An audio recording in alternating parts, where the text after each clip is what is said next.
السلام علیکم، کیسے ہیں آپ سب؟ لرن اردو ود ارم میں ہوں ارم، اور آج ہم پڑھیں گے پارٹ 3 ہے ہمارا حروف کی اقسام کے بارے میں پڑھنا آج ہم نے پڑھنا ہے حروف استدراک کے بارے میں۔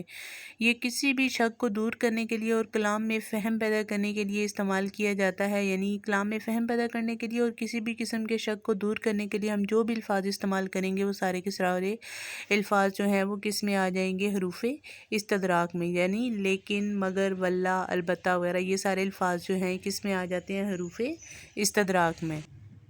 نیکسٹ ہے ہمارے پاس حروف ایجاب۔ حروف ایجاب کون سے حروف ہوتے ہیں؟ یہ وہ حروف ہوتے ہیں جو کسی بات کے اقرار یا قبول کرنے کے لیے استعمال کیے جاتے ہیں، یعنی وہ حروف ہیں جو جب بھی ہم سے کوئی مخاطب ہوتا ہے، کوئی بات چیت کر رہا ہوتا ہے، تو ہم کیا کرتے ہیں؟ ان الفاظ کو، یعنی اس کی بات کو یا تو ہم نے قبول کرنا ہے، یا ہم ہاں یا نہ میں، یعنی ہاں کے لیے جو ہے وہ ہم جو اپنا کہہ لیں اس میں ہاں میں اسبات میں جو سر ہلاتے ہیں وہ کس میں آ جائے گا؟ حروف ایجاب میں آ جائے گا۔ جیسے کہ ایجاب ج سے آپ لے لینا کہ جی کرنا، جی ہاں، ٹھیک ہے، اچھا، واقعی، بہتر، ٹھیک ہے، درست ہے، اس طرح کے جتنے بھی الفاظ ہم جو ہے وہ استعمال، بے شک یہ تمام الفاظ کس میں آ جاتے ہیں؟ حروف ایجاب میں۔ یعنی حروف ایجاب وہ حروف ہوں گے جو کسی بھی بات کو اگر ہم نے قبول کرنا ہے، کوئی بات ہم سے کر رہا ہے، چھوٹا ہے، بڑا ہے، تو اس بات کو اگر ہم نے قبول کرنا ہے، اس کی نفی نہیں کرنی ہے ہم نے، تو اس کے لیے جو الفاظ ہم استعمال کریں گے وہ حروف ایجاب میں آ جاتے ہیں۔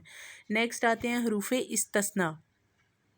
حروف استثناء وہ الفاظ ہوتے ہیں جو ایک چیز کو دوسری چیز سے الگ کر دیتے ہیں، یعنی کہ وہ الفاظ جو ایک چیز کو دوسری چیز سے الگ کر دیں وہ کس میں آ جائیں گے؟ حروف استثناء میں آ جائیں گے۔ جیسے میں کہتی ہوں جز، بجز، یعنی ہم چھوٹی چھوٹی آؤٹ لائن جو ہے وہ ڈرا کرتے ہیں، جو اس کے علاوہ ہم اپنی نارمل جو ہے وہ بول چال میں، نارمل جو ہم کلام کر رہے ہوتے ہیں اس میں ہم لیکن کا اس ورڈ استعمال کرتے ہیں۔ میں یہ کرنا چاہ رہا تھا یا چاہ رہی تھی لیکن ایسا نہیں کر پائی، ٹھیک ہے۔ پھر ہم کہتے ہیں ہم جلدی سے یہ کام کر لیتے ہیں تاکہ ہم جلدی سو سکیں، ٹھیک ہے۔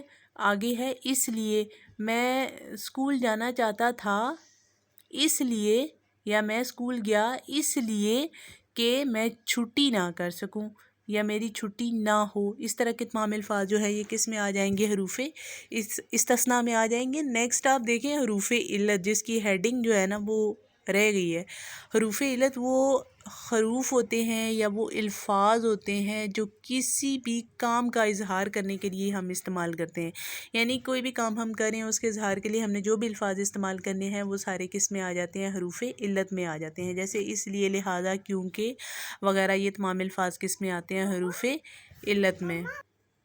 اس کے ساتھ ہی ہمارے لیکچر کا اینڈ ہوتا ہے۔ اگر آپ کو میری ویڈیو اچھی لگے تو پلیز میرے چینل کو لائک کریں، شیئر کریں، سبسکرائب کریں۔ اس کے ساتھ ہی مجھے یعنی ارم کو دیجیے اجازت۔ اللہ حافظ۔